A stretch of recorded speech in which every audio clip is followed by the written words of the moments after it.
semuanya, selamat datang di videonya Gita.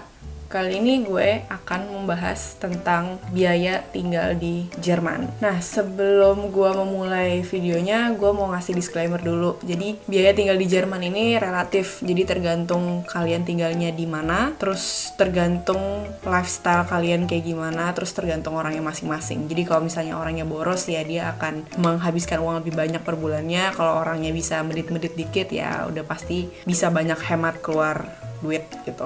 Karena gue tinggalnya di Berlin, jadi gue membicarakan tentang biaya hidup di kota gue tinggal ini di Berlin. Angkanya yang pasti bisa diverse sih. Kalau misalnya orang yang tinggal di München, mungkin mereka pengeluarnya lebih banyak per bulannya dibanding sama yang tinggal di Berlin atau di Potsdam atau di Brandenburg. Ya udah, kita mulai aja ya. Biaya hidup di Jerman. Per bulan itu mahasiswanya atau studennya itu diharuskan untuk membayar Miete. Miete itu adalah harga sewa tempat tinggal. Nah, Miete ini dibagi menjadi dua sebenarnya, Studentenwohnheim sama di Privatwohnung. Studentenwohnheim itu adalah dorm, kayak yang gue sekarang tinggal. Kalau kalian pengen lihat di dorm itu kayak apa isinya, kalian bisa tonton video room tour gue. Terus kalau Privatwohnung itu, ya Wohnung itu artinya apartemen, jadi apartemen privat. Sebenarnya sih dua ini masih bisa dibagi-bagi lagi. Kayak contohnya Studentenwohnheim itu bisa dibagi macem-macem. Di sini gue baginya 4 aja kali ya. Ada yang namanya Einzelzimmer, ada Einzelapartemen, terus ada Doppelzimmer, ada juga misalnya Zweizimmerwohnung atau gimana, atau Zweizimmer-Apartemen. Bedanya apa? Bedanya tuh jenis tempat tinggal yang lo dapat sih. Kalau Einzelzimmer ini, biasanya di dalam kamar lo itu cuma ada kamar tidur atau paling banter tempat mandi, shower. Sementara kalau kitchen atau dapur lo harus share sama orang-orang di satu lantai, namanya di Flurgemeinschaft. Terus di Einzelzimmer itu kadang-kadang juga ada yang sampai kamar mandinya dan WC-nya itu harus share juga sama teman-teman satu floor. Kalau yang Doppelzimmer, bedanya kamarnya ada 2, terus lu sharing sama dia gitu deh. Tapi kalau kayak kitchen juga lu harus sharing sama teman-teman satu floor juga. Tapi kalau misalnya bathroom atau WC, lu sharingnya cuma sama temen di kamar sebelah lu. Nah, kalau yang Einzelapartemen ini kayak apartemen gue sekarang, tempat gue tinggal. Jadi di satu ruangan itu udah ada kamar tidurnya, terus ada WC-nya, terus ada tempat mandinya juga, dan ada dapurnya. Dapurnya kecil sih, tapi cukup lah buat student. Student juga biasanya kan masaknya nggak heboh. Nah, kalau Zweizimmer-Apartemen, jadi di dalam satu Wohnung ada 2 kamar. Jadi anggaplah sebagai apartemen yang punya 2 kamar, tapi itu adalah dorm. Nah, kalau di Studentenwohnheim, harganya variatif. Pertama, tergantung dari tempatnya di mana. Jadi makin Wohnheimnya deket sama centrum, dia makin mahal. Terus tergantung kalau kamarnya itu kayak möbelnya itu baru semua, itu biasanya lebih mahal. Kalau kayak gue gini, möbelnya masih lama, terus kayak desainnya masih desain lama, karena gue udah tinggal di sini udah dari 2012.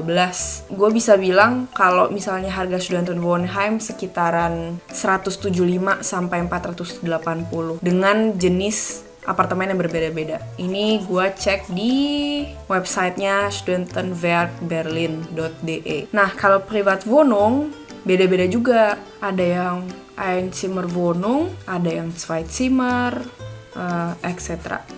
Maksudnya adalah kalau yang Einzimmerwohnung ini apartemen lu kayak studio kali ya, jadi bener-bener cuma satu kamar doang, terus ada kamar mandi sama ada dapur. Nah, tapi kalau Zweizimmerwohnung ada 2 kamar, tapi bukan 2 kamar tidur, melainkan 1 kamar tidur dan 1 ruang tamu, biasanya kayak gitu, etc.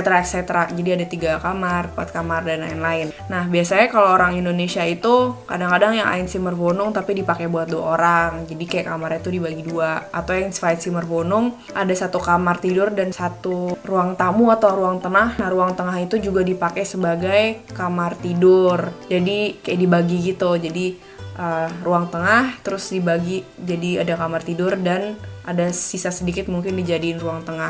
Pokoknya student di sini tuh kreatif supaya mereka tuh nggak bayar mitanya mahal gitu per bulannya. Kalau untuk Privatwohnung harganya lebih mahal sih dibandingkan Studentenwohnheim. Biasanya kalau Einzimmerwohnung tergantung posisinya juga ada di mana.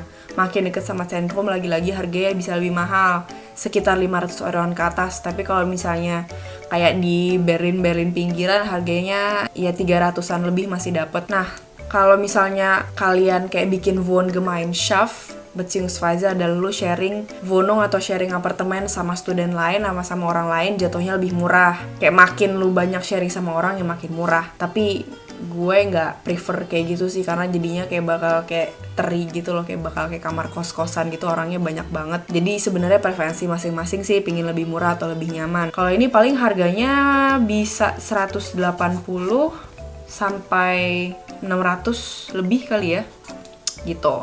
Nah, kalau untuk Miete kita ambil harga tengah berapa ya? 300 kali ya. Nih, 300. Selain Miete, student di sini juga diwajibkan untuk bayar Krankenversicherung.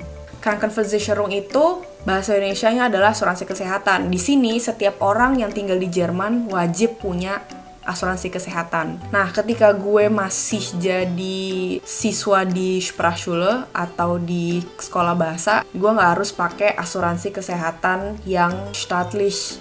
Jadi gue bisa cari-cari asuransi kesehatan yang kira-kira privat dan paling murah. Waktu itu gue sih pakai kalau nggak salah Mawista, gue bayar sekitar 30 euro. Tapi setelah gue menjadi student, gue harus mau nggak mau daftar ke Krankenversicherung yang staatlich. Dan terserah mau mereknya apa, harga bayarnya tuh sama. Di sini tuh ada AOK, ada TK, ada DAK, dan mereka itu semua ngasih tarifnya sama. Kalau sekarang sih kalau nggak salah 92 euro. Nah, mereka ini nih tiap tahun tuh naik. Kalau nggak salah ya pas awal mula gue dulu jadi student tuh kayak gue masih bayar 60-an sekian. Nah, sekarang untuk telepon. Kalau telepon lagi-lagi relatif, tergantung lu pakai provider apa dan di provider itu lu pakai paket yang mana. Banyak sih mahasiswa di sini yang lebih prefer untuk nggak pakai pasca bayar, karena biasanya kalau pasca bayar lebih mahal. Jadi mereka itu kayak di Indonesia aja, lebih seneng beli-beli pulsa tiap bulan. Nah, tapi kalau gue pasca bayar, gue bayar 35 euro per bulan karena gue pakai internetnya kayak 6 giga gitu. Tapi ada juga orang-orang yang lebih seneng bayar lebih murah, kayak misalnya 25 euro anggaplah udah bisa dapat internet 1 giga atau 2 giga. Jadi kita ambil harga tengahnya 25 euro aja ya. Selain telepon, kita juga harus bayar internet. Nah, kalau internet kita ngambil harga tengahnya 20 euro aja. Tapi di sini kita juga bisa sharing sebenarnya. Biasanya buat orang-orang Indonesia yang tinggal bareng sama student lain atau di Wohngemeinschaft, mereka bayar internetnya bareng-bareng. Jadi misalnya per bulan itu 20, kalau misalnya mereka tinggal berdua ya mereka bayar 10-10. Atau kayak waktu itu gue itu sebelum pasang internet di rumah, gue sempet joinan sama tetangga gue di sebelah, dan dia kayak punya wifi-nya bagus gitu kayaknya. Jadi dia tuh Thailand sama orang-orang kayak di atasnya, di bawahnya, di sampingnya. Terus gue bayarnya 10 euro per bulan. Nah, dulu gue juga punya tetangga di bawah gue yang gue sharing internet sama dia. Jadi kayak dia bayar ke gue per bulan 10 euro. Tapi sekarang dia udah pindah, jadi gue kayak mesti bayar 20 euro sendiri. Tapi lagi, internet ini tergantung sama paket-paketnya. Kalau misalnya lu mau internet lebih cepat, ya lu harus bayar lebih mahal. Bisa sampai 40 euro per bulan. Nah, pengeluaran lain per bulan yaitu makanan. Di sini sebenarnya ini yang paling lu bisa akal-akalin sih, karena lu nggak mesti yang namanya makan di luar terus. Kalau kita lebih senang masak, udah tentu kita bisa menghemat jauh lebih banyak. Nah, tapi di sini gue kasih harga aja kira-kira makanan di restoran di Berlin itu berapa. Di Berlin itu cukup murah sih. Lu bisa nemu makanan yang proper dari 5 euro sampai 9 euro. 9 aja itu udah mahal banget sebenarnya. Kalau misalnya lo pernah denger restoran Nusantara di Berlin, di situ makanannya murah-murah banget. 5 euro, 6 euro itu udah makannya udah enak dan porsinya udah banyak. Bahkan kadang-kadang lo bisa minta porsi nasi lebih banyak gitu. Terus kalau misalnya lu makannya nggak di restoran, misalnya makannya kayak di Asia Imbis gitu, atau bahkan lu cuma makan dinner atau makan apa ya, Halbes Hähnchen, itu tuh harganya paling cuma 2 euro sampai 3 euro sekian. Jadi di Berlin itu kalau untuk makan, kalau mau makan di luar termasuk murah. Tapi tetap aja kalau misalnya tiap hari makan di luar, berasa sih duitnya kayak cepet habis gitu. Nah, harga beras di supermarket kayak Netto atau Lidl, pokoknya yang murah-murah gitu, bukan beras jasmine rice ya, berasnya tuh beras basmati, itu harganya 1,69 euro 1 kilo.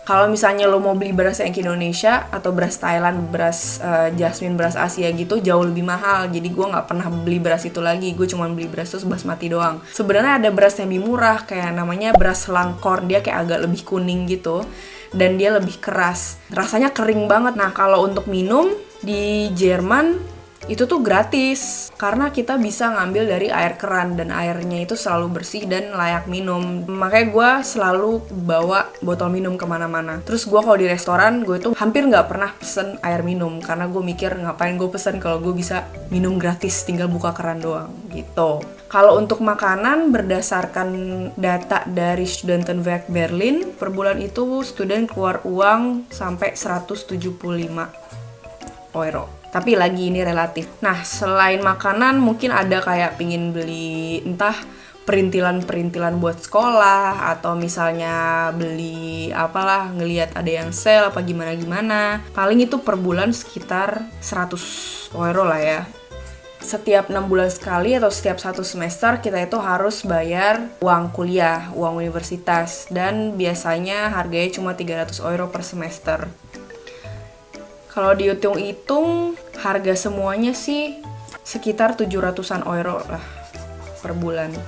Tapi lagi, kayak gue bilang tadi, ini tuh relatif. Nominal 700 euro ini tuh nggak absolut. Semua orang tuh beda-beda, tergantung sama dia tinggal di mana, terus lifestyle-nya gimana. Banyak orang-orang yang cuman bahkan biaya hidup dia di Jerman itu setengahnya dari angka ini. Ini tuh cuman kayak Einschätzung yang super growth banget, yang nggak bisa ditepok rata buat orang-orang. Sebenarnya student bisa nggak sih kerja di sini? Sebenarnya bisa banget. In fact, kayaknya hampir semua student di Jerman itu kerja. Entah kerjanya itu di pabrik, atau kerjanya itu di Bereich atau di area gastronomi, kayak misalnya jadi waiter atau waitress, atau jadi Küchenhilfe di cafe atau di restoran, atau kerja jadi Werkstudent, jadi dia itu kerja sebagai student yang bekerja di suatu perusahaan.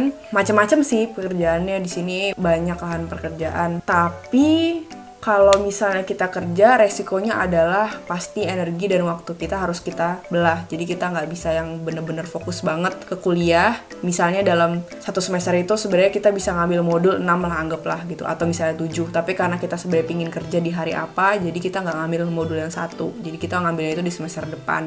Banyak juga yang kayak gitu. Nah, tapi berkaca dari pengalaman dan ngeliat orang-orang, sebenarnya sebelum ke Jerman sebenarnya harus udah siapin gitu. Jangan yang langsung punya pikiran, ya udahlah gitu, siapin aja uang seadanya, toh di sana bisa kerja. Jangan kayak gitu, karena belum tentu bisa kerja juga. Kita nggak tahu kan, ternyata kuliah kita demanding banget. Kayak gue beberapa semester gak bisa kerja karena gue tuh harus kerja di lab terus gitu. Jadi sebenarnya kalau misalnya mau kesini tuh harus siap biaya. Tapi banyak juga orang-orang yang udah sekolahnya itu demanding banget, sibuk banget, tapi dia tetap bisa kerja. Kalau kalian pernah ngeliat ada segitiga gitu, kayak nggak salah gue pernah lihat di 9gag. Jadi lu mesti milih gitu, social life lah, apalah gitu. Kalian kayak gak bisa milih semuanya gitu loh. Ada yang harus kalian korbanin, entah misalnya kuliah dikorbanin, atau jadi jarang ketemu teman, atau jadi dikit waktu tidurnya.